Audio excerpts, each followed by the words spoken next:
Hello, this is Dr. Sage Wisdom, and this is Wisdom Wednesdays, the evening edition.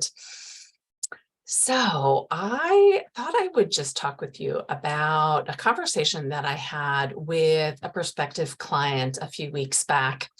And mainly because I think that it really was poignant.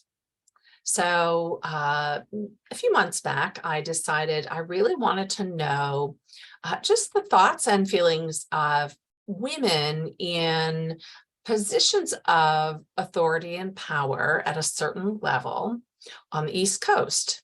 And I wanted to know about how they felt at work and at home and in their relationships. And honestly, I wanted to know how many of them had encountered toxic narcissism along the way. And the interviewing was really interesting because, number one, there were a lot of people who responded and wanted more information and wanted to hear more about the subject. Then there was a certain percentage of those that I queried who wanted to understand why it was I was asking these questions on a professional forum. And then there were other interviews that were very heart-moving of women who had so minimized that kind of treatment, especially in the workplace, and felt that it was just normal to have toxic bosses and normal to be treated badly on the job. So what I wanted to look at is the question of why do I not only specialize in uplifting women who have experienced toxic narcissism and maybe even developed kind of a magnetic or it acts like an accidental magnet to narcissists in their lives. Why do I do that? Why am I so intent on discussing this with women? And truly, my reason is simple. I believe at this point in our lives, women are called for. Women in leadership are probably our greatest answer as a planet right now. And as such, we need our female leaders to be, and honestly, let me say all leaders, but I am specializing in working with women on this issue right now. So we need our female leaders to be capable, competent. We need them to be really at their best. We need them to be able to speak freely and act freely. We need them to be able to embody that core essence of leadership that they have. And yet, many female leaders are not embodying that personal power.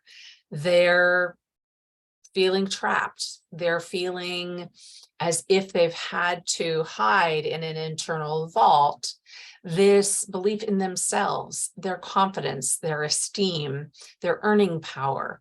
And my work has become helping women get out of that bad habit or accidental magnet so that they can really pull that core essence to the fore and live in that personal empowerment so that they can not only live better lives, healthier lives, but can be leaders to be reckoned with, leaders who are charged with a sense of personal power and who are coming to the table to uplift others, not just to live their best lives, but to really reach around them and uplift the people as a whole.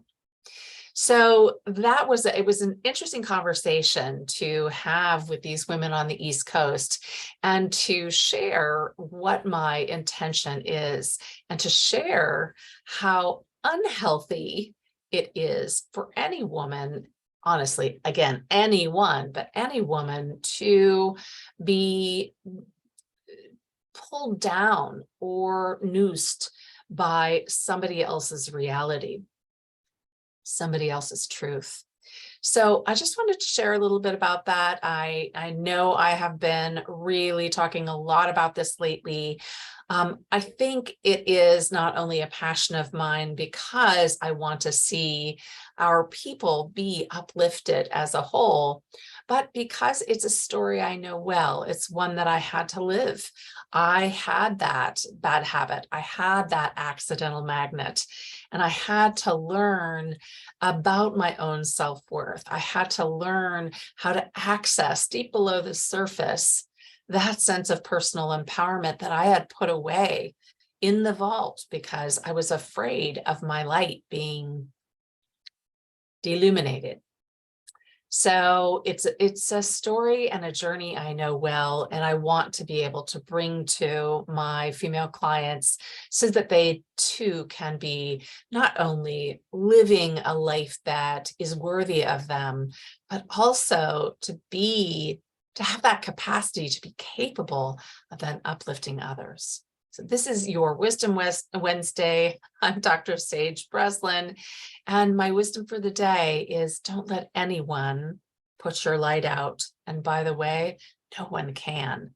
But consider whether you putting your light out or you putting your light in the vault may not always be in your best interest.